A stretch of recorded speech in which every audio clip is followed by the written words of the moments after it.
بر اسلام کی معزز خواتین اور حضرات، میں ہوں سائرہ خان اور وہ تمام ناظرین جو میرے چینل کو دیکھ رہے ہیں ان سب کو السلام علیکم۔ ناظرین، فلسطین ایک ایسی قوم ہے جسے اسلامی تاریخ میں بہت زیادہ عزت کی نگاہ سے دیکھا جاتا ہے، اور مسلمانوں کے لیے فلسطین کے اہم ہونے کی بڑی وجوہات یہ ہیں کہ اللہ تعالیٰ نے قرآن مجید میں اس کا نام مقدس سرزمین اور بابرکت سرزمین رکھا ہے۔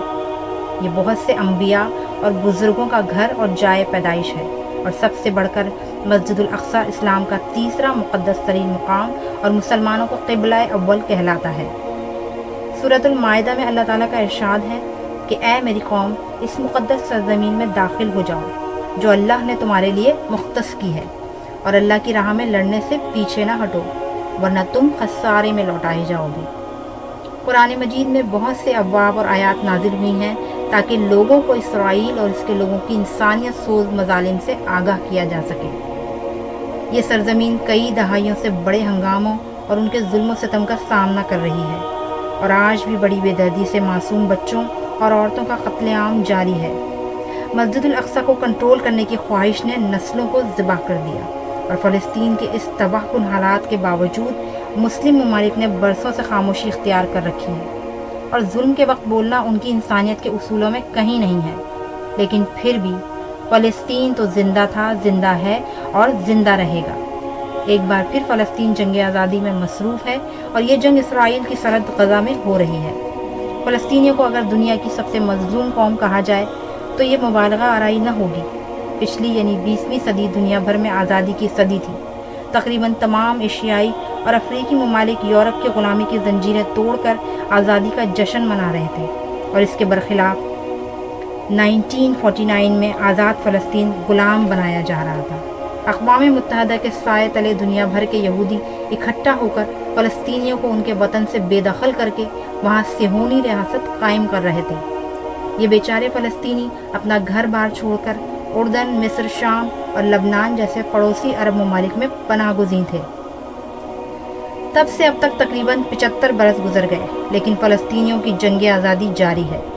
افسوس یہ ہے کہ وہ جب آزادی کی جنگ لڑتے ہیں، اسرائیل تب تک ان کی بچی کچی سرزمین پر قبضہ کر لیتا ہے، جبکہ فلسطینیوں کو ظلم سہ کر بھی آزادی تو درکنار غلامی کے اندھیروں میں زندگی بسر کرنی پڑتی ہے۔ لیکن آزادی کے متوالے فلسطینی پھر بھی ہر قسم کی قربانی دے کر ایک بار پھر اپنی آزادی کی جنگ چھیڑ دیتے ہیں، اور یہ سلسلہ جاری و ساری ہے۔ ایک طرف اسرائیلی فوج جس کو امریکہ سے لے کر پوری مغربی دنیا کی تمام پشت پناہی حاصل ہے، اور دوسری طرف مظلوم فلسطینی، اور اب صورتحال یہ ہے کہ غزہ کی پٹی چاروں طرف سے اسرائیلی نرغے میں ہے، اور اسرائیل نے غزہ کی ایسی ناکہ بندی کی ہے کہ وہاں ہتھیار تو کیا، ان مظلوم فلسطینیوں کو آب و دانہ بھی نہیں پہنچ پا رہا۔ 2012 سے اسرائیل نے غزہ میں ناکہ بندی کر رکھی ہے، اور اب تازہ صورتحال یہ ہے کہ بمباری کا یہ سلسلہ مسلسل جاری و ساری ہے۔ وہاں بھوک اور پیاس سے بلکتے بچے، مرد اور عورتیں خوراک سے محروم ہیں۔ پھر بھی دنیا یہی سوال کر رہی ہے کہ اس نے اسرائیل پر حملہ کیوں کیا۔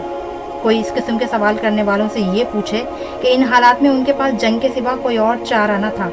الغرض ان کے درمیان خنثان کی جنگ جاری ہے، اور چاروں طرف یہی سوال پوچھا جا رہا ہے کہ آخر اس جنگ کا حشر کیا ہوگا، اور اس کا جواب وہی ہے جو اس سے پہلے ہونے والی فلسطینی اور اسرائیلی جنگوں کا ہوا۔